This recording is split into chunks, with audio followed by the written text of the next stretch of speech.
Moving on to South Asia now, Pakistan's about to have its first ever transfer of power from one civilian government to another. Nawaz Sharif's smashing win in this month's elections is raising hopes that the country can get itself together. Sharif's Muslim League may end up with 2/3 of the seats in parliament. He'll need them because there are challenges galore, ranging from murderous Taliban insurgents to a lousy economy. Better ties with India could help a lot. The two countries have fought wars, accused each other of terrorism, and have a serious border dispute in Kashmir. So far, Sharif is saying all the right things to India.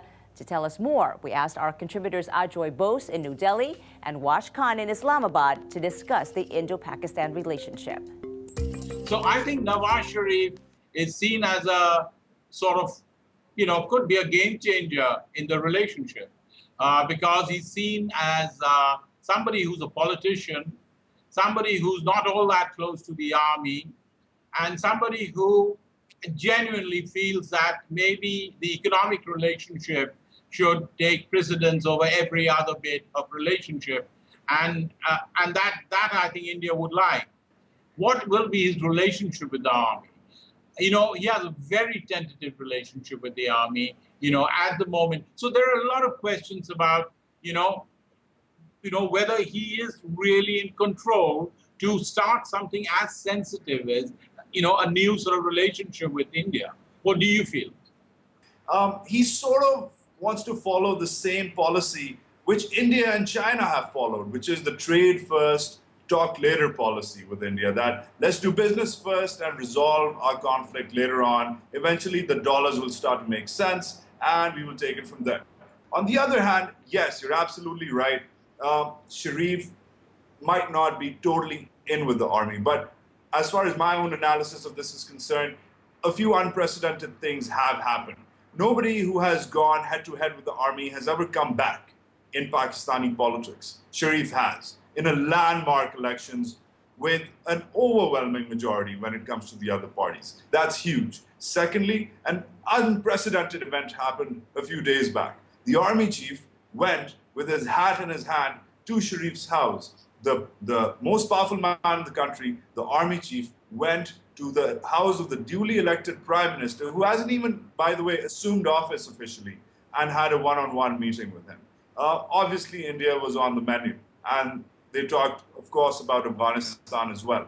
But it just seems that the institutions in Pakistan, including the military, which upsets a lot of people in India, and understandably so, are sort of converging on major national security issues, major national economic issues as well. And of course, that includes India. That is very good news. That is very good news, I think, for the relationship and for India particularly, because as you know, we have our, bunch of, ultra-nationalist Hindu loonies, who have an agenda and who feed on, Indo-Pak, problems.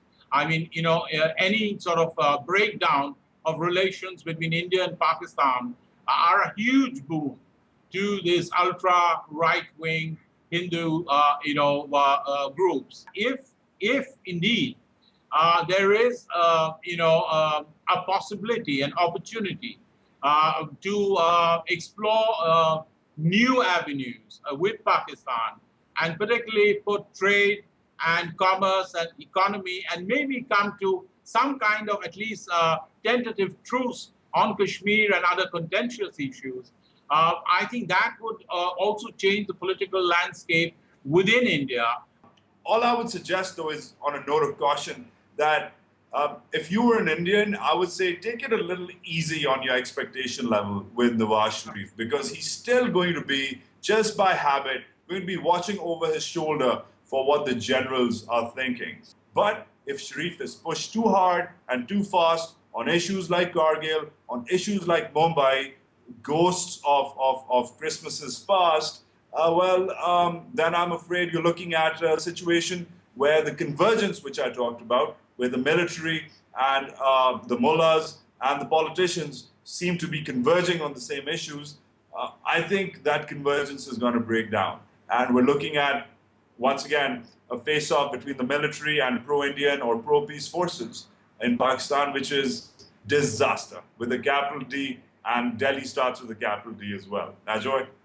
Yeah, absolutely. I totally agree, and I think that you're quite correct.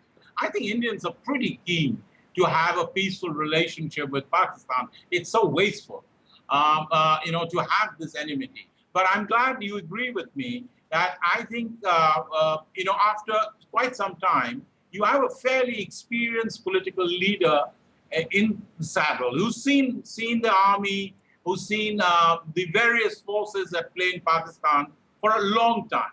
He's no sort of Johnny come lately. He's a pretty smart operator, and I think he's probably the best person for the job if we are to retrieve this relationship.